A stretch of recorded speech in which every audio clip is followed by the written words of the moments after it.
प्राध्यापक शरद पाटील यांना पीएचडी. धुळे विद्यावर्धिनी सभेचे अध्यक्ष आणि माजी आमदार प्राध्यापक शरद पाटील यांना कवयित्री बहिणाबाई चौधरी उत्तर महाराष्ट्र विद्यापीठ जळगाव कुलगुरू डॉक्टर विजय महेश्वरी यांच्या हस्ते पीएचडी प्रदान करण्यात आली. धुळे जिल्ह्यातील शेतकरी आत्महत्या व एक अध्ययन संदर्भ 2010 ते 2019 दरम्यान झालेल्या शेतकऱ्यांच्या आत्महत्या या विषयावर प्राध्यापक शरद पाटील यांनी आपला शोध प्रबंध सादर केला होता. या प्रसंगी कुलगुरू डॉक्टर टी इंगळे, कुलसचिव डॉक्टर विनोद पाटील, व्यवस्थापन परिषद सदस्य राजेंद्र नन्नवडे, विद्यावर्धिनी महाविद्यालयाचे प्राचार्य व विद्यापीठाच्या मानव्य विद्या शाखेचे अधिष्ठाता प्राध्यापक डॉक्टर जगदीश पाटील, विष्णू भंगाळे, सिनेट सदस्य नितीन झालटे आणि मार्गदर्शक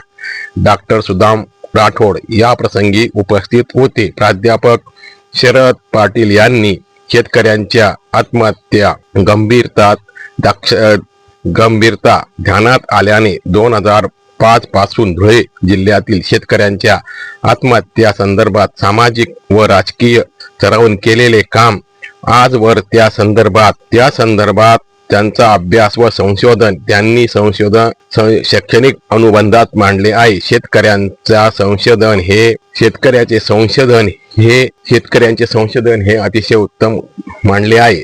शेतकऱ्यांच्या आत्महत्येवरील संशोधन व त्यावर निकष सूचना उपाययोजना आणि हा संपूर्ण अभ्यासच शासनालाही मार्गदर्शक ठरू शकेल असे मत यावेळी कुलगुरू डॉक्टर माहेश्वरी यांनी व्यक्त केले. प्राध्यापक शरद पाटील यांच्या या यशाबद्दल विद्यावर्धिनी गव्हर्निंग कौन्सिलचे चेअरमन अक्षय साजेड, विद्यावर्धिनी सभेचे सेक्रेटरी युवराज करंकाळ, विश्वस्त